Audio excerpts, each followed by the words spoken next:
Жаңа ғана естідім. Төрем Лебеймен елдесіпті. Әрі оның шеңеді қосын тұрғызуына мақұл болыпты. Тыңдаңдар, Лебей деген сұмпай тегінен жалған әділетшіл, бірақ дәмесі зор. Өтеметі қол астындағы Гуанүй, Жаңфей, Жаудин деген саңғындар теңдесі жоқ батырлар. Олардан қаттықырақ болуымыз керек. Аға, ол үшеуі қаншалық батыр болса да 2000-нан астам жасақ ертіп келіпті. Ал біздің жасағымыз 100 000-нан асады. Олардың түкірігі ақ үшеуін көміп тастамай ма? Ай, даурықпаңдар. Гуанүй 3 күнде Янляң мен Вэнчжоуды шайратқан. Әуелі саусаудан құрметтейді, одан тіксінеді. Тағы оны бойларыңа тоқтпайсыңдар. Онан қалса, Леубейдің жасақтары 2-ақ мыңдай болғанымен, сан ұрысты бастан кешкен егейлер. Ол сендерші, күні бой шарап ішіп құмар ойнайсыңдар. Соғыс көрмегендерге талай жыл болды. Ием, сен неге жеткізілетін астық жем-шөпті бізге жүктеп отыр? Тыңдаңдар. Астық жем-шөп қару-жарақ 2000 меш адамға шаққара болсын. Леубейдің қосыны көбейтпетпеу үшін титтейді артық бермеңдер деді. Ләппәй! Аға Саңғын, ханым шақырды. Білдім. Ханымға сәлден соң барып жолығамын. Ләппәй!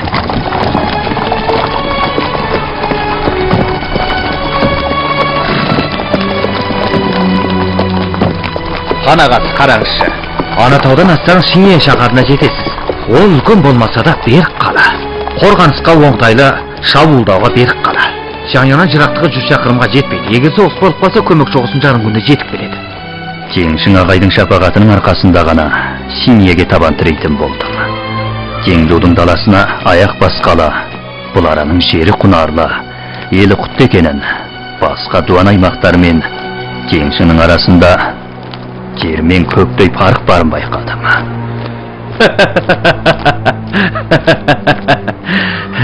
Солай.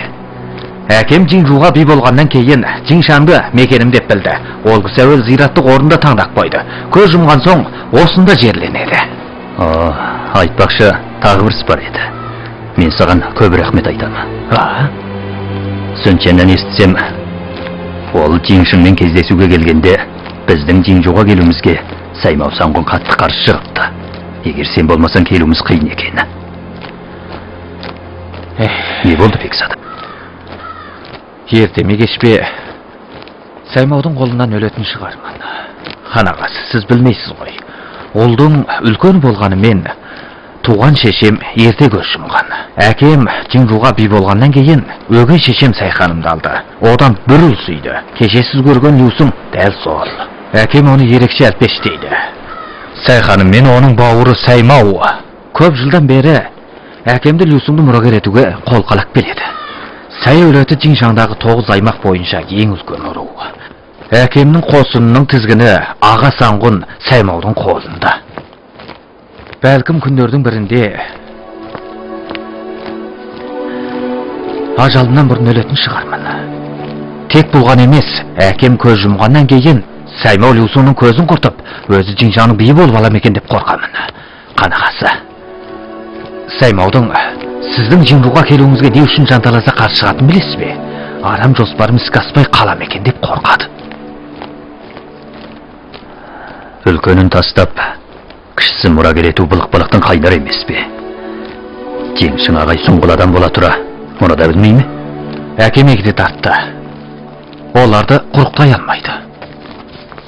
Хан ағасы, өзіңіздің бір істі өтмейінші. Айта бер Бекзада. Әкемнің алдында менің бір жақсы сөзімді айтып қойыңыз.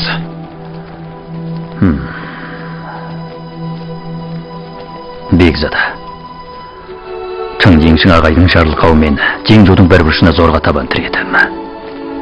Би ордасының үлкен жұмысына мен қыстырылсам болмайды ғой. Бұлай болсын, егер күндердің бірінде Жеңшің ағай менің ойымды білгісі келсе, сен үшін дәт айтуға дайынмын. Көп рахмет. Оқас жоқ. Естуімше, Леубей біздің Жинжуға келіпті ғой. Солай. Ем олардың Шинеге барып тұруына келісімін берді. Леубейдің қол астында Бірнеше жау жүрек батыр бар дейді ғой. Керемет пе екен? 3 батыры еріп жүр екен. Олардың аттары Гуан Ю, Чжан Фэй, Чжау Юн. Ием 64 жасқа келді. Денсаулығы жақсы емес. Егерде ием олай-бұлай болып бетер болса, Чинжудағы тамырамыз бөтен біреудің қолын өтіп кетеме деп алаңдаймын. Әпек алаңсыз болыңыз. Әлде қашан сақтық жасағам. Юбейлер бірдеңені қиратып кете алмайды. Мұнан қалса, тағы бір тілегім барын, өзің білерсің. Білемін. Иемнің екінші бекзадасы Люсонның мұрагері болуын армандайсыз ғой.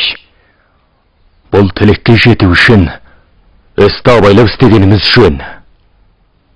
Аяқтаңдып басайық. Лю Бейді Чинжудың ішкісіне араластырма. Ол Лю Чимен ауыз жаласып жүрмесін. Білдім.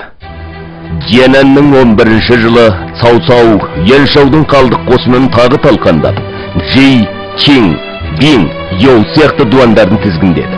Яншау күйіктен ашуда қан құсып өлді. Сонан бастап, Цау-Цау Яншаудың орнын басып, Ұлы хан патшалығының жерінде ең тегеурінді әскери шонжарға айналды. Бас вәзір, алейки мархабат! Бас вәзір, алейки мархабат! Ой! Саламан! Саламан! Ай! Егер мен болмасам, сен Жижу шақарына кіре алар ма едің? Айт жүзің! Сен болмасаң, әрине біз Жижу шақарына кіре алмас едік.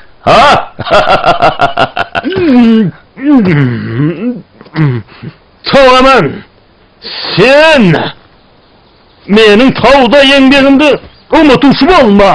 Әрине, мырзаның таудағы еңбегін қалай ұмытайын?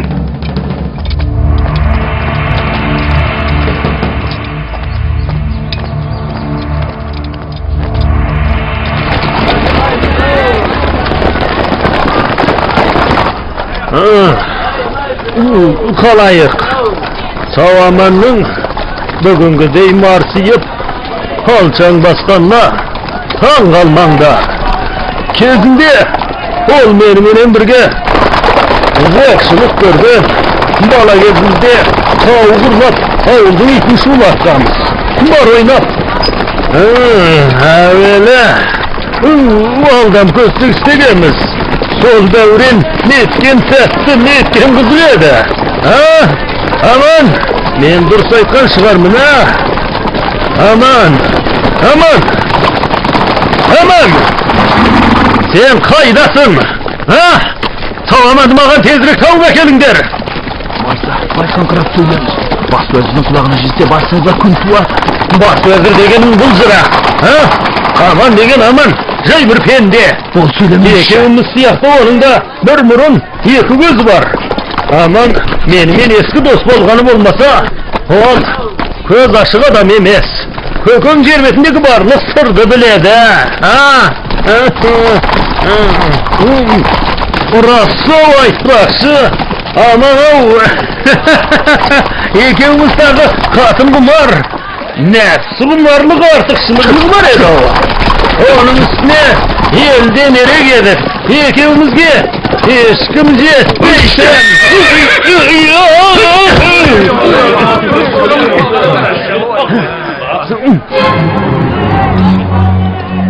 Ей, жүнек! Сен кімсің?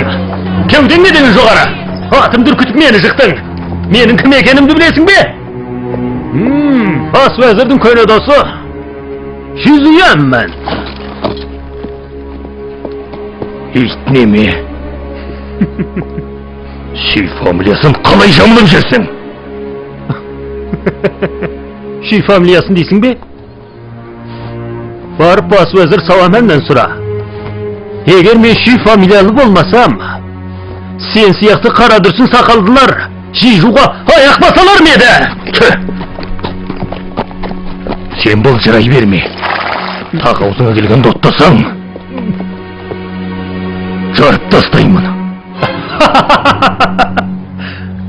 Мейлің, сен сияқты дөмбелес қара дүрсіндер фамилиясының қайдан келгенін, атының қалай қойылғанын біле ме? Сені қайтейін сарамас. Бас уәзіріңді шақыр. Маған иіліп тағзым етпесе, онда мен мұрнымды кесіп берейін. Сен менің басымды алмақшы едің ғой. Кел! Бүгін саған мойнымды сұнған, керемет болсаң басымды кес. Менің басымды кес де, бас уәзірің Саламанға бар сыйлығыңды ал. Кес қане! Кес деймін! Мықты болсаң кес деймісің? Кессеңші? Сен де қайдан мұндай жүрек болсан?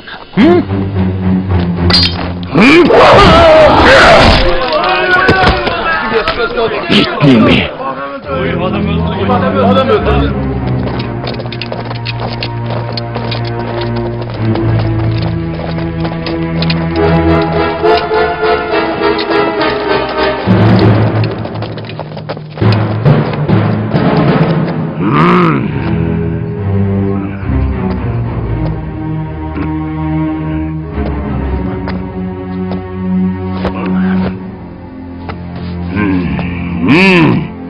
Әсем-ақ екен.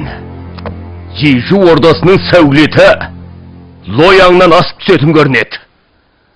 Мұндай шырайлы шаһар расында Юаншауға қор болған екен-ау.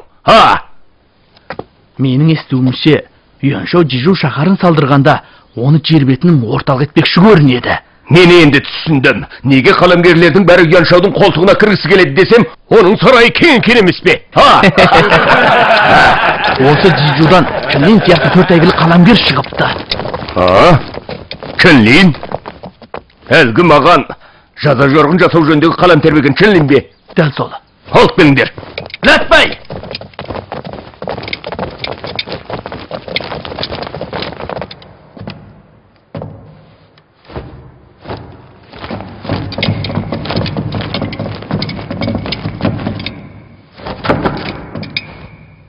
Бас уәзір, Кінлинді айдап әкелді.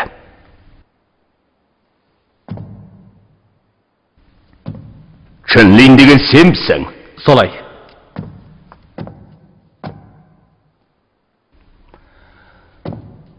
Сен мені шенегенде, жерден алып жерге салып, иттерімді басыма қаптап,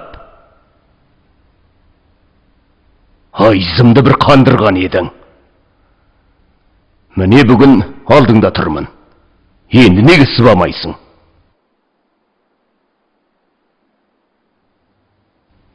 Ендеше есіңе салып қояйын. Біреуді иянаттап түбіне жете алмайсың. Жақанды аузына қарата білгендер күйрете де біледі.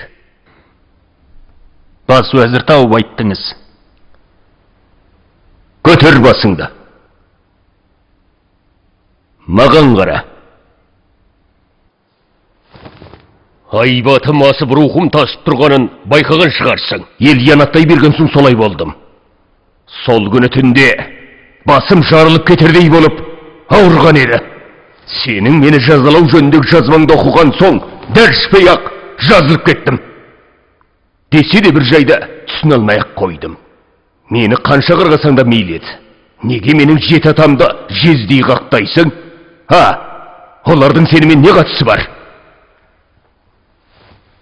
Бас уәзір, ол тұста мен Юаншаудың жалданба кеңесшісі едім. Жарлық бойынша жаза жорғы құлақтандыруын жаздым.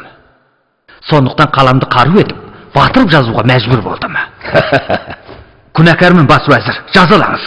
Қаламды қару еткенде соншалық келістірген екенсің. Сенің жалғыз қаламың 100 000 жасақты қолға төтеп бере алады, мұны білесің бе? Кінлин, түрегел. Рахмет бас уәзір.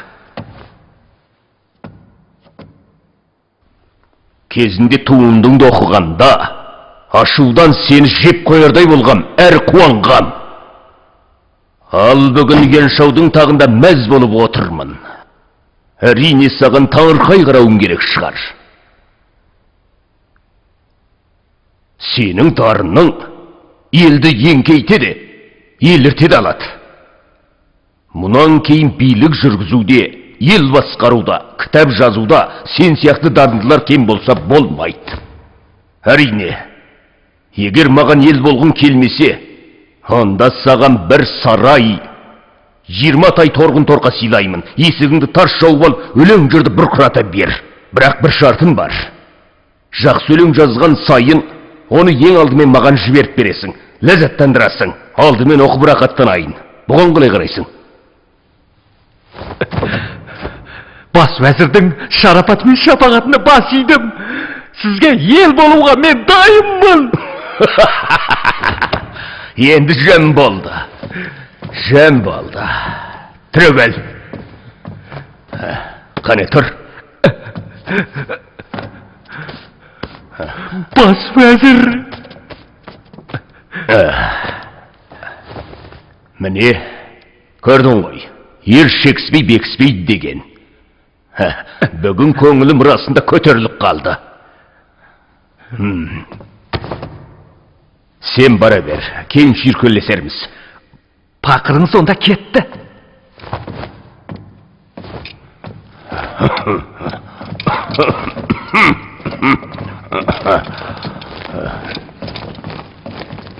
Я, бұл не? Бұлар Юаншаудың ішкі сарайынан шыққан хаттар. Бұларды Юаншауға кімдер жазыпты? Айтуға батылым бармайды. Ашып көр.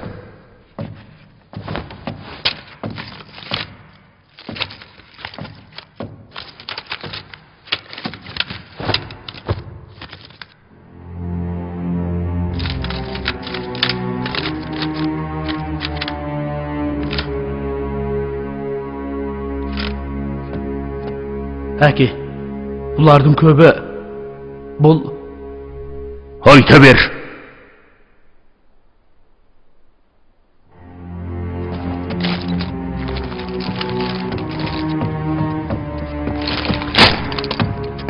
Әке, бұлардың бәрі біздің санатты мәнсептілеріміздің Юаншауға жазған хат екен. Олар сонау Дженнаның алғашқы жылдарында Юаншаумен жеңішінен жалғасыпты.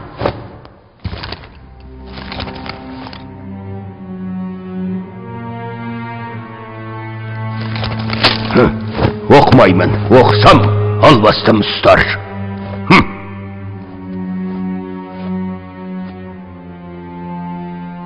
Әке, олар біздің нанымызды жеп, сіздің шапағатыңызды көре тұра, жауымызбен жасырын астасыпты.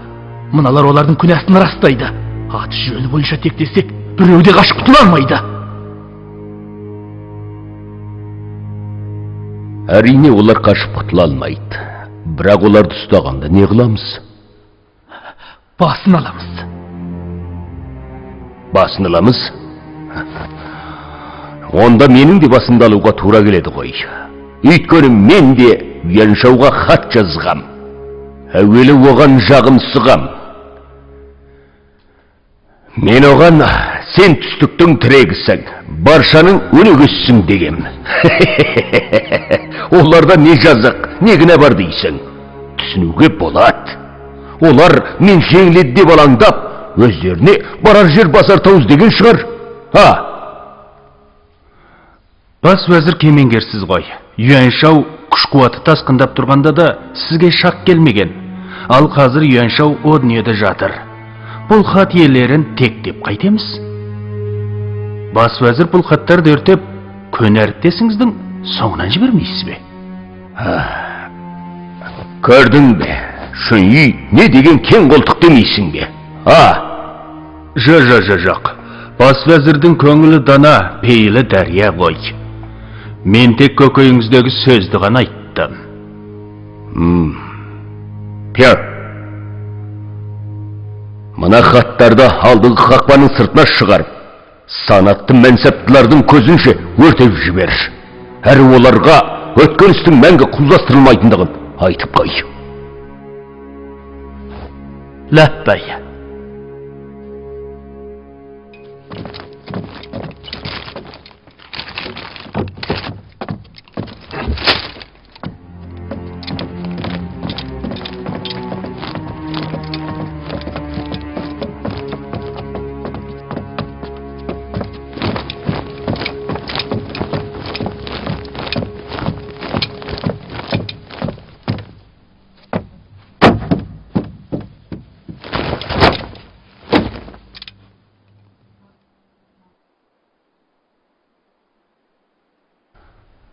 Шүйчу, тағы не піле шығардың? Шүйеу, қалың қауымның алдында сізді балағаттады. Оған аузыңды жап десем, ол сүмелек мойнын алдыма төсеп, басымды алған ет. Алмасаң, ынжық болғаның деді. Ашуда оның итбасын денесіне бөліп тастадым.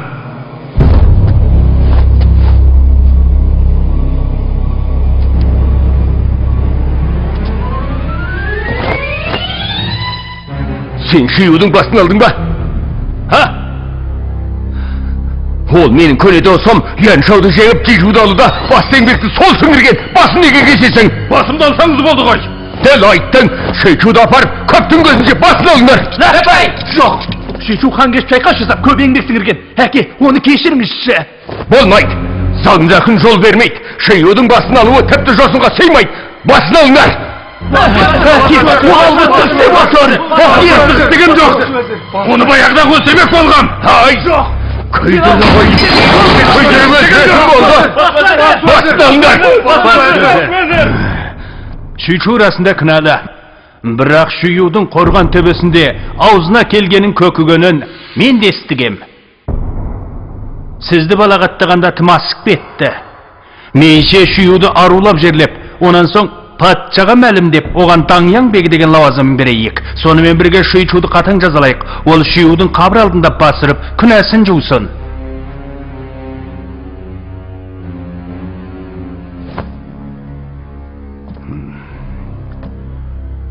Шүйі бізге үлкен еңбек көрсеткен еді. Шақарға кірес сала, мен оны өлтірсем, ел жұрт мені не деп ойлайды? Олар мені іші тар. Екі ауыз артық сөйлегенде бола оның басын кесті демей ме? Ел жұрт бүйтіп шолақ ойламайды. Өйткені Шүйеудің өзі аузына келгенін көкіп, бүйректен сирақ шығарып, сандырақтады. Сонда сен оның көп сөйлегенін қалай дәлелдемексің? Қаламгерлерге арнау жаздырып, бас вәзірді мақтатып, Шүйеуді даттатам. Әсілі бұл арнауды Чэньлиңнің жазғаны ең лайық. Бас вәзір, оның тілі ашты, сөзі мір. Жазып болған соң кезіндегі жаза зорық жарнама сияқты жер-жерге тарату керек. Чэньлиңнің жазғысы келмесеші? Өзім барып оған жөнін айтып көндірем.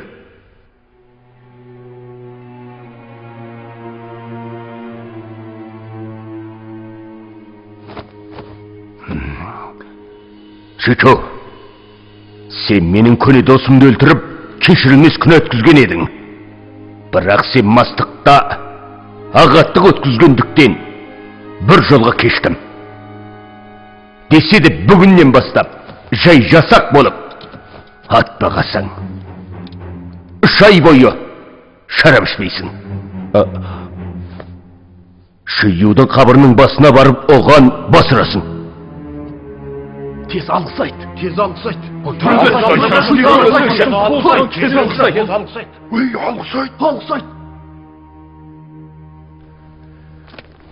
Күнәкәріңіз рахмет айтады.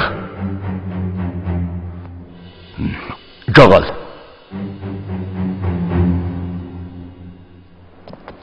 Шын мырза.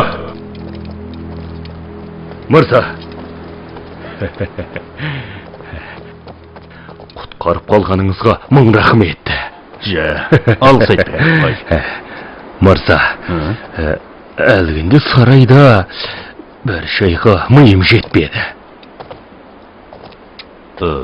Сонда неге миың жетпеді? Айтыңызшы, Саупи бекзада менің жарығыма шығып жүгінсе де, ем кәперін алмады. Ал сіз бір ауыз сөз айтып едіңіз, ем мақұл бола кетті. Бұл қалайша? Бекзадам жас қой. Қандай сөзбен бас вәзірдің көңілін табуға болатынын білмейді. Мен қасында көп жүрдім, аздап білем. Өте жақсы. Мырза, маған тағы бір жыл сөз айтып беріңізші. Тағы не сойған шығардың? Жоға. Шарап шу шаруасы еді. Ем маған жай жасақ болып атпақ деді. Мақұлмын. Шүйеудің қабіріне 100 рет басыруға да бармын. Бірақ ошай шарап ұрттамайсың деді. Бүйсен құсадан өлмеймін бе?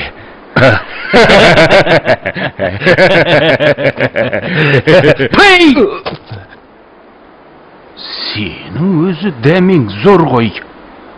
Бұл қолқаңды орындай алмаймын. Жоқ.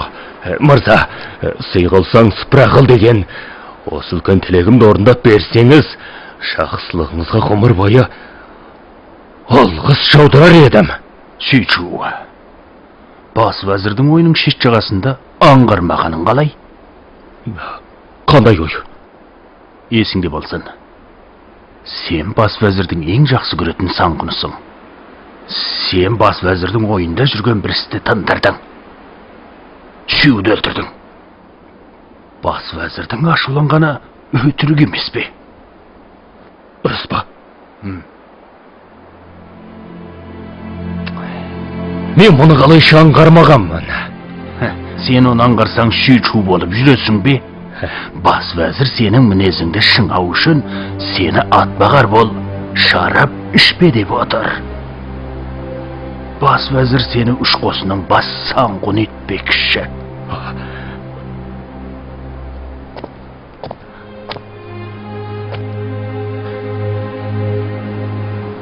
Қалай? Сен үшін барып жалбарынайын ба? Болды. Мен барып атпағайын.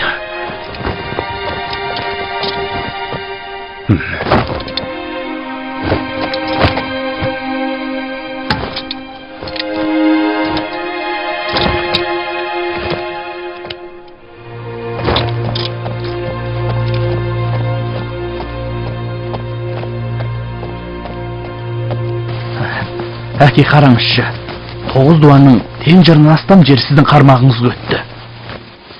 Енді тек Любяу, Люжан, Сүнсілар ғана қалды.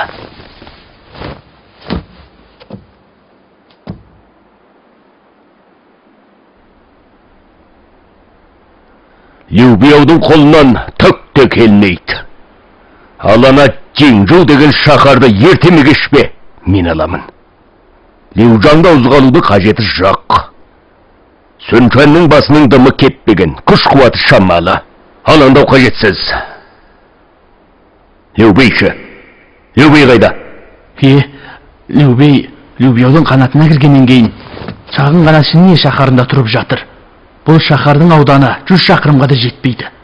Жасақ шыңнан аспайды. Сондықтан жерсіз басына түспепті. Любейдің көзін жоймасақ, төбе бізге пәле болады. Әке, Юанша өлгеннен кейін қосынымыз құдіреттене түсті. Қазір жаяу жасақтар 300 мың, атты жасақтар 150 мың, су жасақтар 200 мың. Бәрін қоссақ 650 мыңға жетеді. Тізе бүкпеген бектердің барлық жасағын қосты да, біздікінің жарымына жетпейді. Алдымен 3 қосын 1 жыл тырықсын, жасақтар әлденіп аттар жарасын, астық жем шөп қару жарақ мол жиналсын. Сонан кейін өзім атқа қонып, жақанды бірлікке келтірем.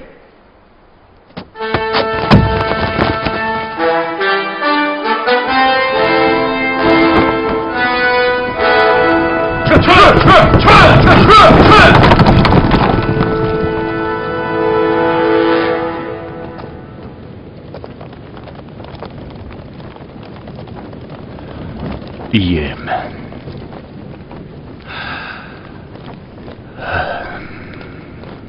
Сау-сау Жаңқозеннен өтіп, Юаншаудың қосынын талқандапты. Юаншау қан құсы бөліпті. Юантан, Юаншаң деген бекзадалары, әкелері өлгөлі жатқанда таққа таласыпты.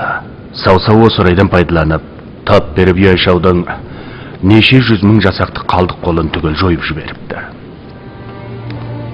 Юаншаудың екі бекзадасы Леониннің шығысына бас сауғалап барған екен бас вали Гунсун Каң екеуінің басын кесіп, сау-сауға тарту ету үшін Шүйчанға жіберіпті. Сау-сау Жи, Чин, Бин, Ю дуандарын шеңгілдепті. Жер жәннің тең жарымы оның шеңгелін өтті. Оның күш қуаты зорая түсті.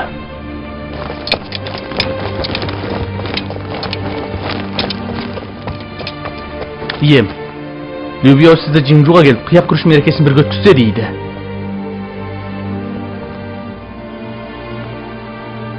Білдім.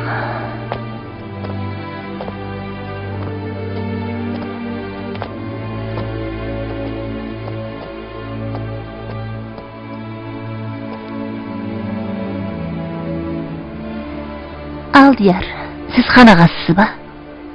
Дәл солмын. Мен Сайханым едім. О, жеңеше, қайныңыздан сәлем. Құрметіңізге рахмет. Жеңжу жақсы ма екен? Жақсы, өте жақсы. Онда көбірек еру болыңыз.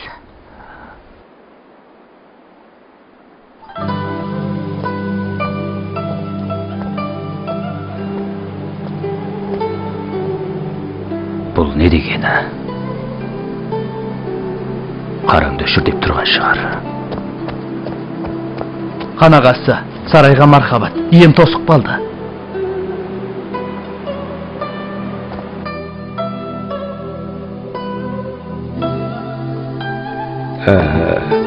Шуэнді, сен расында толысқан екенсің. Әптен сергіп, толысып алған екенсің. Сұлтан, мен 50-ге таяқ балдым. Не болмаш еңбегім, не алақандай жерім жоқ. Мына екі аяққа сүйеніп жатырмыз ғой. Аяунап, жылдар жылжып, қартайып бара жатырмын.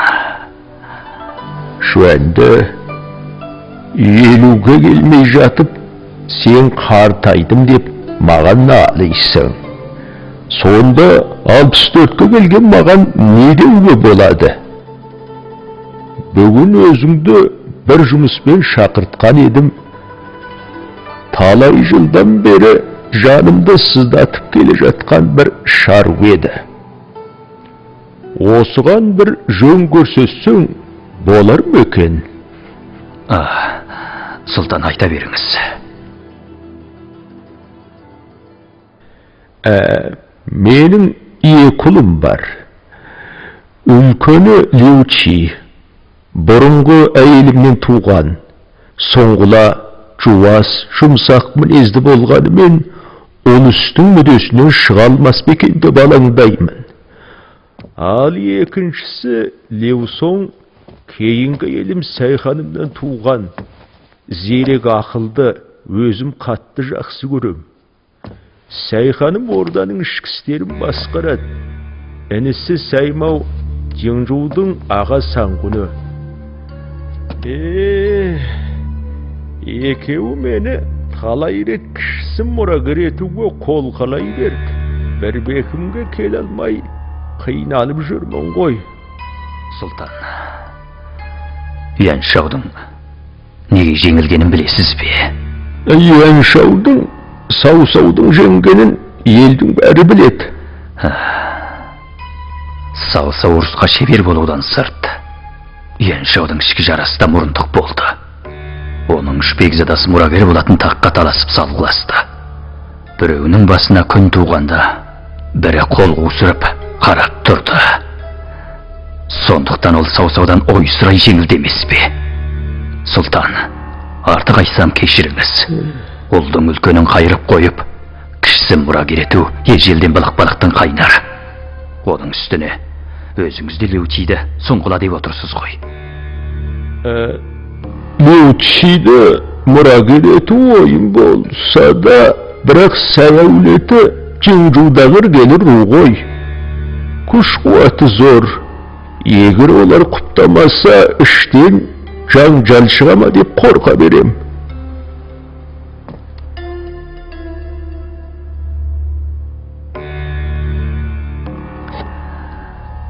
Сұлтан, бүгін қияқ күріш мерекесі. Отбасыңыздың тату тәтті, Жеңжудың тыныш бақытты болуын тілеп, сізге алдырып қояйын.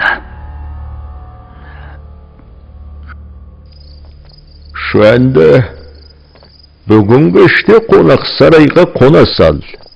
Қайтпай-ақ қой, ертең екеуміз тағы шарап ішіп шалқымаймыз ба, а?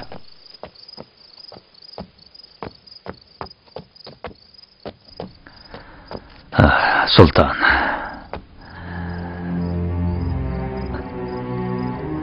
әлгінде мен үйде көп сөйлеуге батылдық ете алмадым. Енді бір ауыз сөз айтуым рұқсат етіңіз. Мұрагер қою ісі тағдырға саяды. Бұған өзіңіз жалғыз ие болсаңыз, ешкімде шектен шыға алмайды. Сай әулеті тізгін ұстап отыр деп алаңдап, ырқына құлай бермеңіз. Болмаса, Жеңжудың биі кім болмақшы? Асыл шарабыңызға көп рахмет. Сау тұрыңыз. Ертең кездесейік.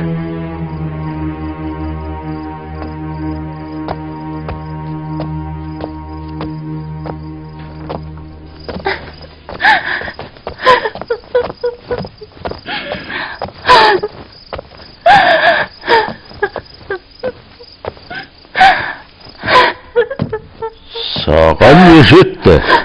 Айтарың болса орныңнан тұрып айтпайсың ба? Ем, мен қорқып жүрмін. Сен неден қорқасың? Любей, Жеңжуыңызды тартып алып, біздің сай әулетін жойып жібереме деп қорқамын. Неге бұлай ойлайсың? Любей мен Лючи аужаласып кетті. Любей да Жеңжуға келіп тұруға Лючи шақырды. Лючи Любей арқылы мұрагер тағына отырмақшы. Ал Любей Лючиден пайдаланып, Жеңжуды тартып алмақшы. Ем, егер Любейдің көзін құртпасаңыз, ерте ме кеш басыңызға күн туады. Оттама! Ем, мүмкін мен артық уайымдаған шығармын. Бірақ ем, жақсылап ойлап көріңізші. Айтқандарымның мүлде мүмкіндігі жоқ па? Олардың жұрнақтайда осындай сұмдығы жоқ па? Ем, мен ақсандырақтаған болайын. Бірақ, ем, барынша сақ болыңыз.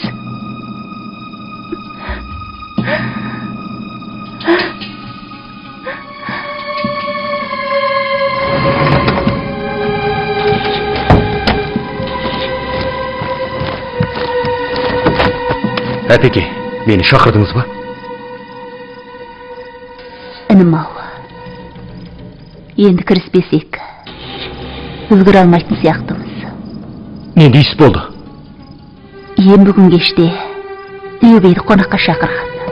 Жалғыз өзін, дастархан басында ем құпия ғана Любейден тақ мұрагеріне кім қою жөнінде ойын сұрады. Любей ұлдың үлкенін қайрық бойып, кішісі мұрагер етуге ежелден былық-балықтың қайнары деді. Әлінен асқан екен. Жеңжудың әкімшілік істеріне де келіппекші ме? Ол еме тағы. Балалары таққа таласып қырқысқандықтан үйеншеу жеңілді. Балалар бір-біріне көмектеспей, іштен жанжал шығарып, құрып жоғалып деді. Естідің бе? Бұл былық балық тудырып, Жеңжуды тартып алу дәмес емес пе? Оның көз жойылмаса, сай әулетінің бұдан кейінгі күні қиын. Любей қазір қайда? Ем бүгін оны Шеңгеге қайтармай, қонаққаға орналастырды.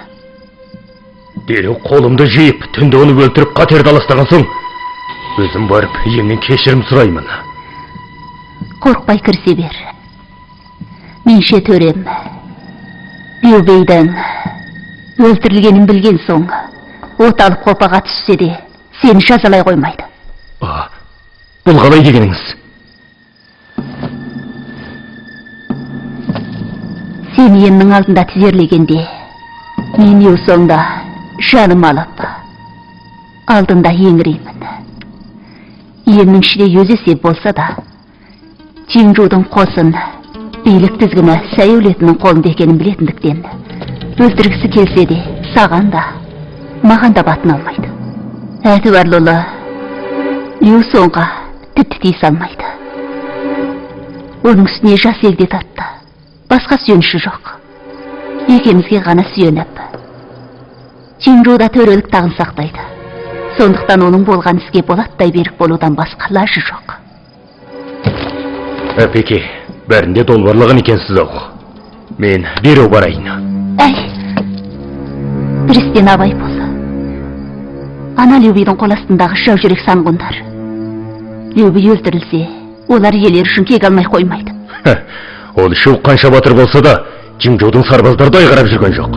Жасағымыз 100 мыңнан асады. Оның 3 мың адамын жөй алмаймыз ба? Оның үстіне Люби өлсе, олар бассыз қалады. Жасақтардың жүрегі шайылғады. Оларды талқандау тіп тоңайға түседі. Дәл айттың. Тез барып тындар. Ләкпәй!